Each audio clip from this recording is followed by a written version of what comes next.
గతంలో కూడా చెప్పాము. అప్పుడు యాక్చువల్ అప్పుడు బై ఎలక్షన్ జరుగుతున్నందువల్ల నేను ఇక్కడ లేను.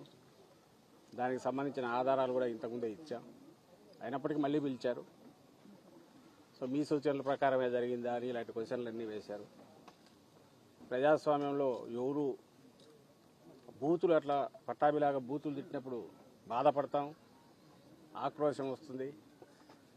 ఇందుకోసం ఆ రాజకీయాల్లో ప్రజా జీవితంలో నేను బాధ కలుగుతుంది. కానీ అంత అసభ్యకరంగా ఘోరంగా ఎవరు వినలేనంతగా మాట్లాడు.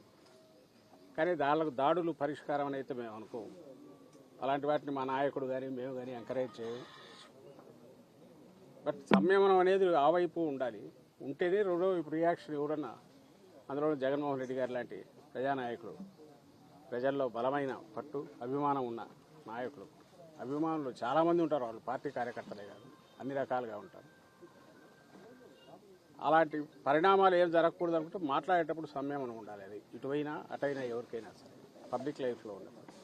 అటు రెండు కరెక్ట్ కాదని చెప్పాను. ఇప్పుడు కూడా అదే చెప్పాను. కానీ దీనికి సంబంధించినంతవరకు నేను లేని ఆ రోజు అని చెప్పినా కూడా ఈరోజు మళ్ళీ అడిగారు. తెలిసిన విషయాలు ఏమన్నట్టు చెప్పమన్నారు. తెలియనివే మొత్తం మీరు అడుగుతున్నవేవి నాకు తెలియదని చెప్పాను. మళ్ళీ పిలిస్తే మళ్ళీ వస్తామని చెప్పాను. ఇది కేసుకు సంబంధించి ఈరోజు జరిగింది. ఇది కాక ఎలాగో సందర్భం వచ్చింది కాబట్టి ఇక్కడికి వచ్చాం. మీరంతా మీడియా మిత్రులు ఉన్నారు కాబట్టి ఈ సంవత్సరంగా మీరు చూస్తుంటే అది రోజు రోజుకు పెరిగిపోతుంది. ఈ సోకాళ్ళ రెడ్ బుక్ పాలన అనేది ఆ రోజు అతను లోకేష్ అంటుంటే ఏదో పొలిటికల్ రిటారిక్లో పార్ట్గా అన్నారనుకున్నాం. కానీ లేదు, వాళ్ళ తండ్రి కొడుకు ముందు నుంచే ఒక పథకం ప్రకారము రావడమేంది రాక ముందు నుంచే ఎన్నికల కమిషన్ పరిధిలో ఇంకా మేము అధికారంలో ఉండగానే, జగన్మోహన్ రెడ్డి గారు వైఎస్ఆర్సీపీ అధికారంలో ఉండగానే ఎన్నికల కమిషన్ పరిధిలోకి వచ్చిందని చెప్పి దాని ద్వారా ఎంత అడ్డగోలుగా వ్యవహరించారో, ఎంత రాజ్యాంగ విరుద్ధంగా రాజ్యాంగాన్ని ఉల్లంఘించి వైలెన్స్ క్రియేట్ చేశారో అందరూ చూసాం. ఇంకా ఆ తర్వాత ఏకంగా పరిపాలనలోకి వచ్చినాక ఇంకో ఒక పథకం ప్రకారం ఏ అంటే అది రాసుకోవడం, నువ్వు సంతకం పెడతావో లేదో వచ్చిన వాడికి అక్కడ ఉన్నా ఉండకపోయినా కేసు పెట్టడం, మేజిస్ట్రేట్ దగ్గర తీసుకోవడం, రిమాండ్కి పంపించడం, ఆ తర్వాత ఇంకోటి ఏదో పెట్టడం. దానికి ఆ టైంలో ఎవరైతే నిందితుడిగా వీళ్ళు పెడుతున్నారో వాళ్ళు అక్కడ ఉండడం అవసరంలా, లేదా రాయించిన వాడు ఎవడో వాడికి వీడికి పరిచయం కూడా అవసరంలా. కేవలం ఈ నిందితుల మీద చంద్రబాబు గారి దగ్గర మొదలు పెడితే కింద వరకు స్థానిక నాయకుడి వరకు ఎవరికైనా కోపం ఉంటే చాలు, అది వ్యక్తిగతమైన కావచ్చు, ఇంకో రకమైనదా కావచ్చు, పెట్టు కేసు ఎత్తి ముందు లోపల పడి వేల మంది అవుతున్నారు.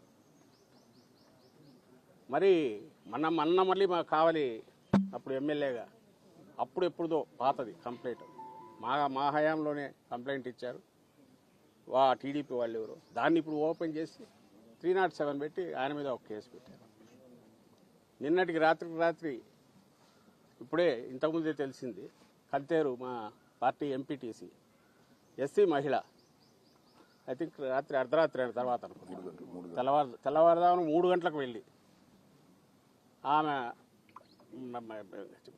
దుస్తులు మార్చుకుని వస్తాను, నైటీలో ఉన్నానంటే కూడా వినకుండా బలవంతంగా 20-30 మంది వచ్చి అలాగే ఆమె నైటీలో ఉన్న ఆమెను తీసుకెళ్లి, మహిళని కూడా చూడకుండా తీసుకెళ్లేసి వేశారు. ఇప్పుడు ఐ థింక్ కోర్టులో పెట్టినట్టున్నారు అనుకుంటా, పెట్టబోతున్నారు. చట్టం క్లియర్గా చెప్తోంది, చీకటి పడిన తర్వాత కానీ ఇంకో రకం కానీ మహిళల విషయంలో ఎట్లా వ్యవహరించాలనేది క్లియర్ కట్ ప్రొసీజర్ ఉంది, ఇన్స్ట్రక్షన్స్ ఉన్నాయి, గైడ్ లైన్స్ కూడా కాదు, స్పెసిఫిక్ ఉన్నాయి, సుప్రీంకోర్టు ఆర్డర్స్ ఉన్నాయి. అంటే టెర్రర్ క్రియేట్ చేస్తున్నారు, రాజ్యాంగాన్ని వాడుకొని టెర్రర్ క్రియేట్ చేయడం, వ్యవస్థీకృతమైన టెర్రర్, రాజ్యాంగం వాడుకొని మిస్యూజ్ చేసి టెర్రర్ క్రియేట్ చేయడం. ఇంత పథకం ప్రకారం ఎప్పుడో 70s లాటిన్ అమెరికన్ కంట్రీస్లో వినేవాళ్ళం నియంతల పాలనలో, అంతకుముందు ఎక్కడ జర్మనీలో అక్కడ చదువుకునేవాళ్ళం. ఇప్పుడు మోడర్న్ ఆధునికంగా తయారైన మన రాజ్యాంగం దీంట్లో కూడా దీన్ని మిస్యూజ్ చేయొచ్చు, ఎంతవరకు వెళ్ళొచ్చు అనేది చంద్రబాబు నాయుడు గారు ఆయన ప్రభుత్వం చూపిస్తున్నారు. ఈ కేసు రాత్రిది చెప్తారు, అర్ధరాత్రి ఎందుకు పోవాలి, పొద్దున పోవచ్చు. నిజంగా నువ్వు కేసు ఉంది అనుకున్నా కూడా అది కూడా జరిగింది, పిల్లలకు సంబంధించింది ఏదో జరిగింది. వీళ్ళు పెట్టిన కేసు తీసుకోలేదు, ఎస్సీ కేసు పెట్టి అటువైపు నుంచి పెట్టిన వాళ్ళ కేసు మాత్రమే తీసుకొని వీళ్ళని అరెస్ట్ చేసి తీసుకెళ్ళారు. న్యాయాలు పక్కన పెడితే ఒక మహిళతో ఎట్లా డీల్ చేయాలనేది కూడా చేయలేదంటే వీళ్ళు ఎక్కడికి దిగజారిపోతున్నారు. కేవలం ఒక రౌడీలు ఎట్లా బిహేవ్ చేస్తారో, మేము ఇదిగో దౌర్జన్యం చేస్తాం, మేము దౌర్జన్యం చేస్తామనే విషయం తెలిసి భయపడాలి మీరందరూ అని చెప్పడానికే ఇవన్నీ చేస్తున్నారేమో అని అనిపిస్తుంది. మా నాయకుడు చెప్తున్నట్టు కాలం ఎప్పుడు ఇలాగే ఉండదు. ఈ పద్ధతిలో జగన్మోహన్ రెడ్డి గారు పోయింటే అసలు ఐ డోంట్ థింక్ ఇప్పుడు ఇలా తెలుగుదేశం పార్టీ అనేది ఇలా ఉండేదని కూడా అనుకోవట్లేదు. కానీ అట్లా అనుకోలే ఆయన. కానీ ఇప్పుడు వీళ్ళు చూపిస్తున్నారు ఎట్లా చేయొచ్చు అనేది. ఇది ఒక్కసారి ఇది మొదలు పెడితే ఎక్కడికి తీస్తుంది అనే విషయం ఎందుకు ఆలోచించట్లేదో నాకు అర్థం కావట్లేదు.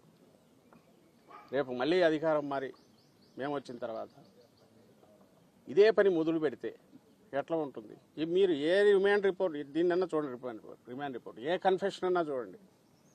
మీడియా వాళ్ళని రిక్వెస్ట్ చేస్తున్నా, తెప్పించుకొని చూడండి. దాంట్లో ఏమీ అసలు సంబంధం ఉండదు. మీరు నిందితుడిగా చేర్చిన వాడికి కానీ కన్ఫెషన్ తీసుకున్నవాడు కానీ ముఖ పరిచయం కూడా ఉండదు, అయినా సరే తీసుకుంటున్నారు. రాసేయడం 11 ఏళ్ల క్రితం పోసాని కృష్ణమూర్తి అయితే 10 ఏళ్ల క్రితం ఉంటాయి, 9 ఏళ్ల క్రితంలో ఆ కామెంట్ తీసి ఇప్పుడు ఎవరికో బాధ కలిగిందంటే ఎత్తి లోపల పడేసారు. రాత్రిపూట వెళ్ళి తీసుకొని వచ్చి ఇలాంటి వరుస పెడితే అన్నీ అలాంటివే. మరి ఎక్కడికి దారి తీయాలనుకుంటున్నారో, ఎక్కడికి దారి తీయించదలుచుకున్నారో అర్థం కావట్లేదు. దయచేసి ఇప్పటికైనా వాళ్ళు మానుకోగలిగితే. నువ్వు వేస్తున్న విత్తనం మామూలు చాలా ప్రమాదకరమైనది. దీని నుంచి వచ్చే చెట్టు భయంకరంగా ఉంటుంది. అది అంటే వ్యవస్థలను ఇంతగా దుర్వినియోగం చేసి చేయడం మొదలు పెట్టాక ఇది ఇక్కడతో ముందుకు పోయి దానివల్ల కలిగే దుష్పరిణామాలు ఎవరుంటాయి దానికి పూర్తిగా చంద్రబాబు నాయుడు గారు బాధ్యత వహించాల్సి వస్తుంది.